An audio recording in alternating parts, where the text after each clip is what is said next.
Well, good morning, everybody. Welcome to Red Tool House. This morning, we are not on Red Tool House. And when I say we, I say me.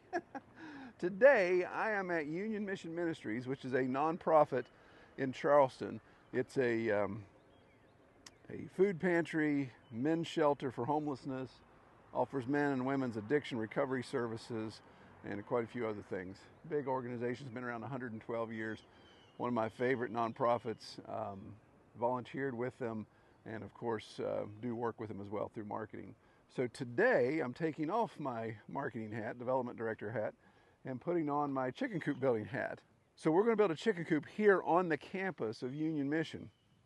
They actually have quite a large campus, 200 and some odd acres. A lot of it's very mountainous and tough to get to. But in this area here, we've got a nice green space around a lot of these buildings. And that green space we're going to utilize to do a fixed coop with poultry netting that we can move around in different places and be able to utilize that ground for the chickens to have a little bit of a rotational process. So why is a nonprofit shelter and pantry messing around with chickens?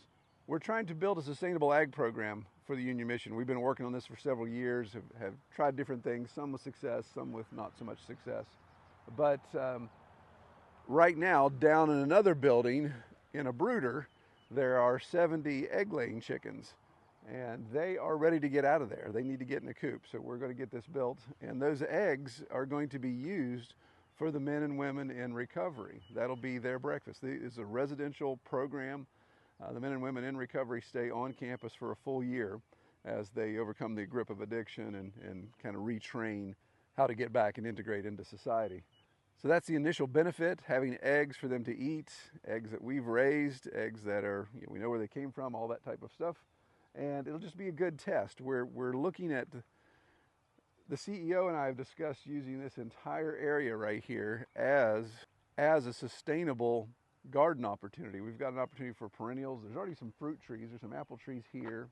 From time to time, we've had a garden down in the bottom here where the chickens are going to go. So we're looking to see what we can do. He told me, he said, dream big. Use this as a blank canvas to try to put in something here that can produce food for the men and women.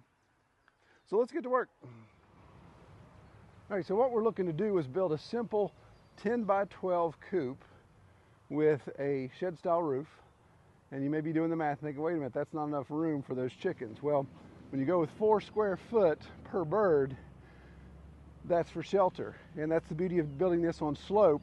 We're going to allow the chickens to have access underneath the coop, so they will be able, bad storms, those type of things, they can hang out in the coop, they can hang out under the coop. I learned that with the chicken church, that the chickens rather spend more time under the coop than in the coop in bad weather, simply because they still get that breeze. So we're going to do some settling here, or we're going to do some layout and leveling up. I got some guys coming to help me in a couple hours. And we'll see how much we can get done about a half day today on this Saturday morning. Hopefully by the time they get here, I've got this squared up. We can start setting up our cinder blocks, getting them level, and start on some subfloor. A little bit. Let me kick a little dirt in it. Yeah,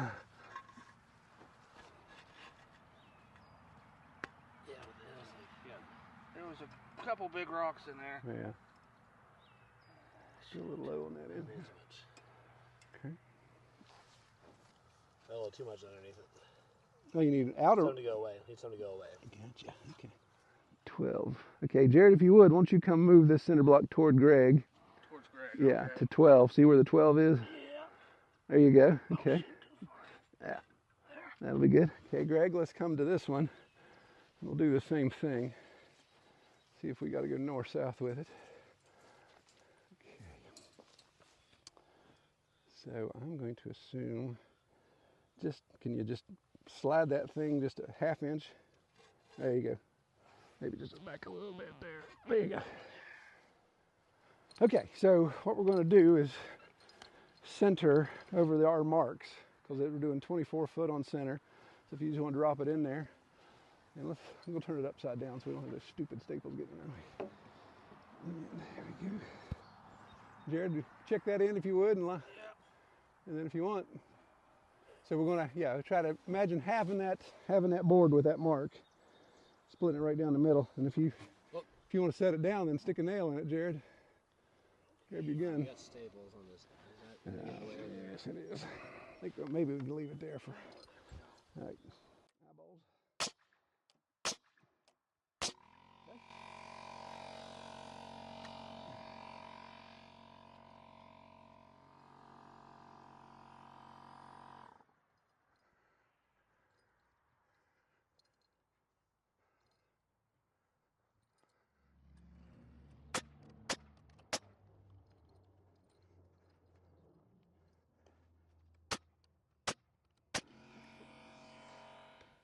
All right, so just in a couple hours this morning of working, Jared and Greg have helped me get the subfloor in.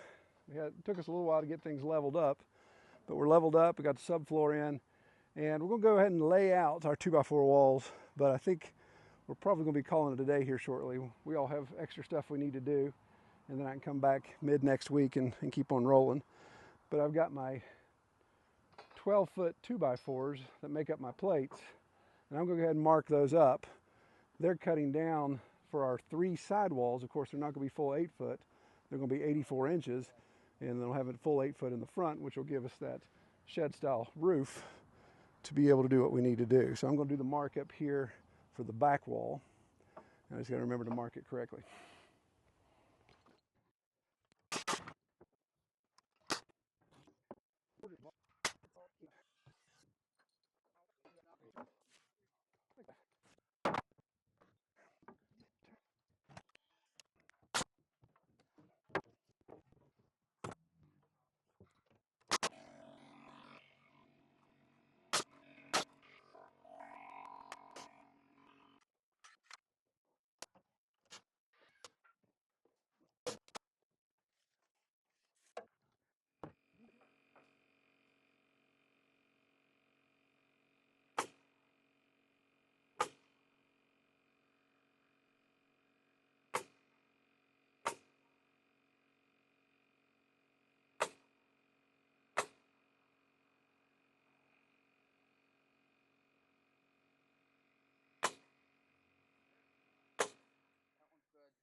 Well, I want to take a quick break to give a shout out to today's video sponsor, and that's Kenmic Moisture Meter. Do you have moist places, but you're not quite sure just how moist they are? Then choose Kenmic. Actually, let's be serious. No, Kenmic sent me this moisture meter. This is a very basic, rudimentary moisture meter, good low price point, but I love it for being able to do a quick check of any of the wood that I'm air drying. So I've got cherry here, I've got some poplar, and it's just simple to use. It comes with a guide. You have like 7 different settings that you can choose for different species of wood. And it comes with a little guidebook to tell you what those specifically are, so you can put the right setting in. And I'm going to check.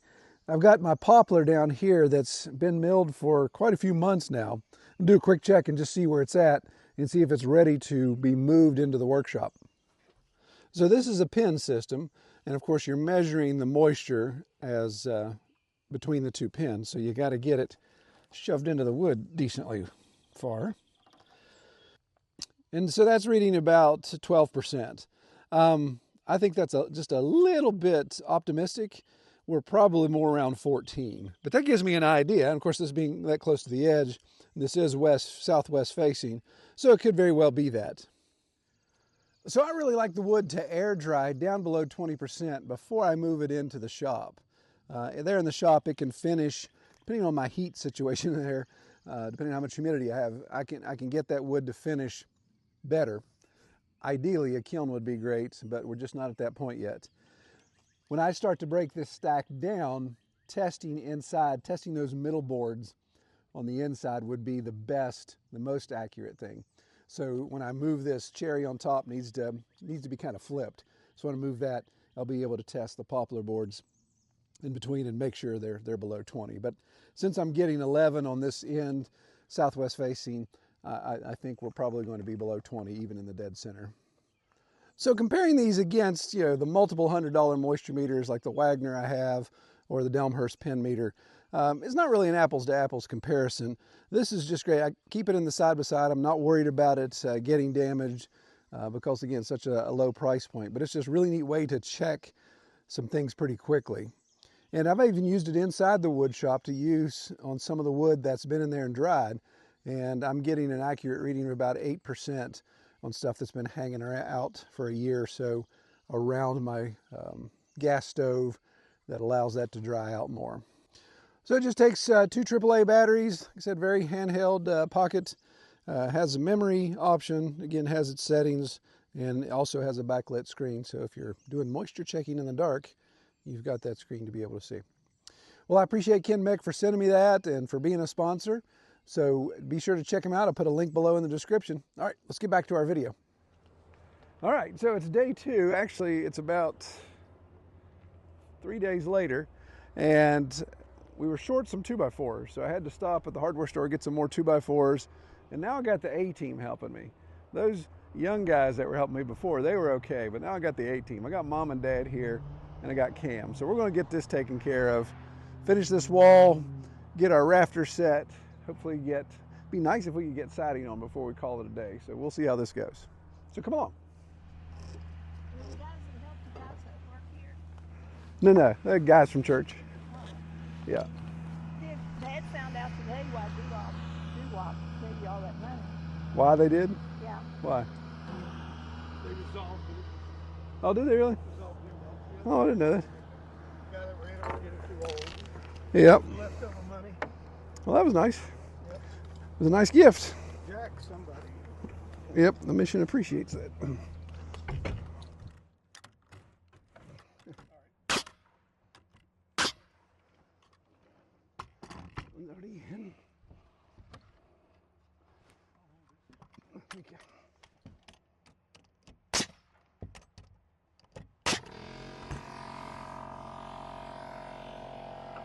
Can you go get the red level out of my truck? The red 4-foot level out of the back of my truck?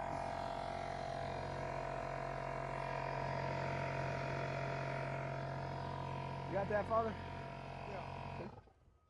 They own the house. Not very. Yeah. I've only ever did half the house off. He lives in one half, he lives in the other. Yeah. Yes, it would. Yeah, I've got ring shank down there. I need to string off the line. That was the thing. I didn't run my string. I took a teacher. They kind of got off on the wrong foot or something. Yeah. I said, I loved her as a teacher. And what I liked was the very first day, she said, I'll correct your grammar, you can correct mine. I said, that's 89 and a half. 89 and a half. Building is 1/2 inch.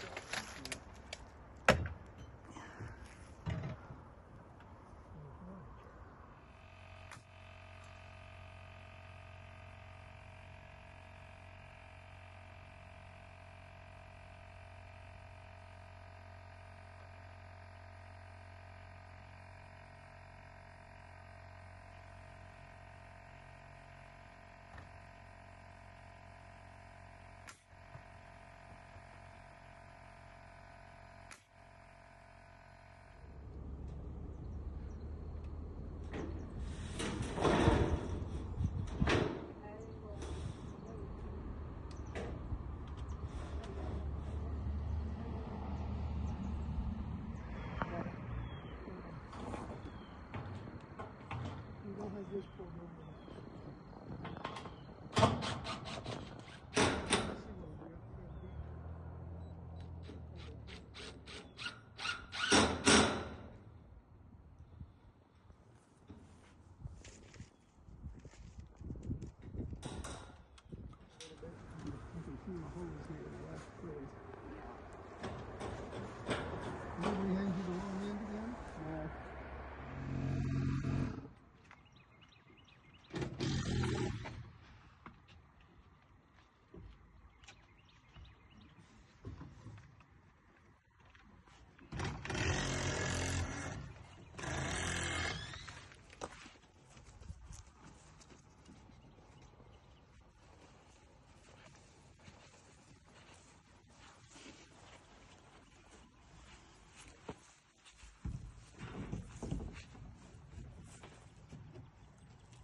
All right, so we got it all. Ooh, echo.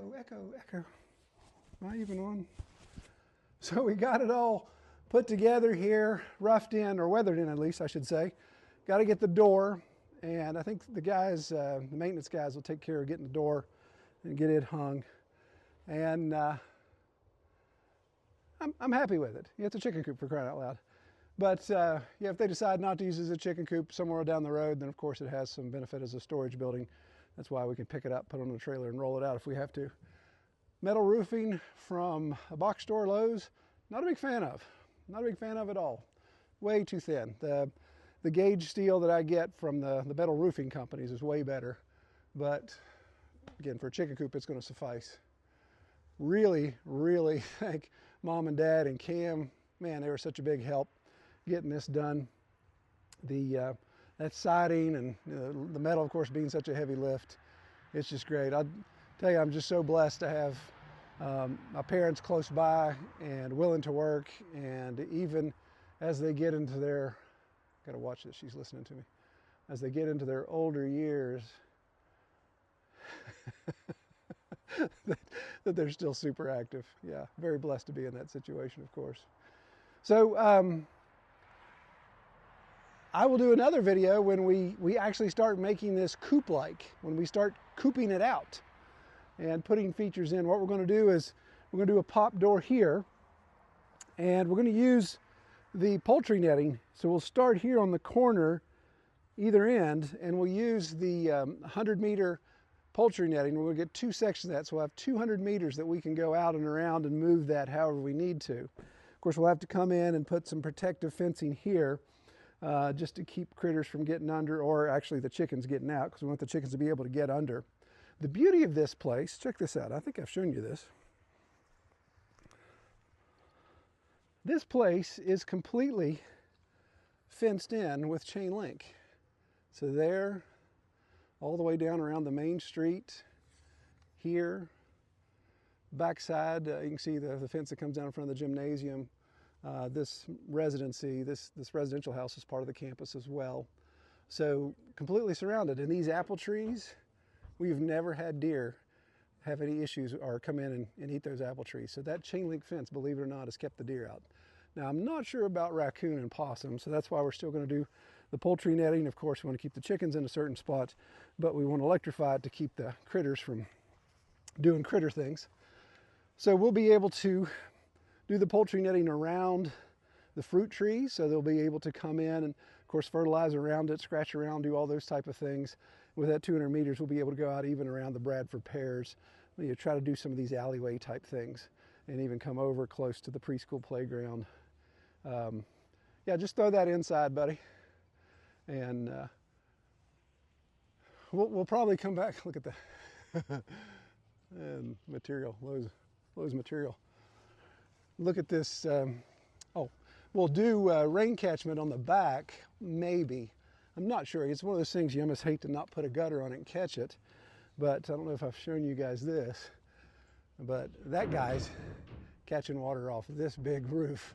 So I just got to get a new valve for it. The valve's busted, but we could be catching water off of that and have tons and tons of water. So we'll do a bell water just like I do at the chicken church. I like those Plasson drinkers. And we'll probably just do a bell water off the front here. So that'll give us plenty of gravity from the big tank to take care of that, of course. And then nesting boxes. I got to figure out what the CEO wants to do for nesting boxes. If we want to build them or if we want to get the nice rollaway. We got to see what our budget is, see if our grant money covers that. And of course, somebody's got to build some steps, but we're going to have some volunteers come within the next week or so and paint. So you guys, I know a lot of you guys are saying, wait a minute, you used OSB on the chicken coop floor. We're going to epoxy this. So we'll get that really nice heavy duty epoxy that, and probably go up about 3 or 4 feet on the walls in epoxy. And that will, of course, keep that lasting longer with the manure. We'll still, of course, put wood chips and stuff in there. That should make it last longer. So I can't end this video without having a call to action, right? Marketing guy, development director, yeah, you got to do that kind of stuff. If you guys that are watching And you've done it before. You guys helped us buy 2 chainsaws before, years ago. It's awesome. If you guys would like to help fund what we're doing here and kind of see your donations in action as I document these with the videos, then I'm going to put a link below. It's just unionmission.com. It is a 501c3, so your gift is tax deductible. And you can give to the Sustainable Ag Program. There's an actual fund specifically for that. You can give to that, and that'll go directly to what we're doing here. That fund has helped buy a Kubota tractor. Very nice Kubota tractor. It's helped buy, it was over here just a second ago, bought a little Kawasaki mule that the maintenance guys use all the time. And like I said, you guys specifically bought us 2 brand new Stihl Farm Boss chainsaws about 3 years ago when we were clearing the top of the mountain for the pigs. So very cool. So if you want to help, if you want to do that, check out the link below. Well, I really appreciate you guys watching. I pray you have a great week. Take care.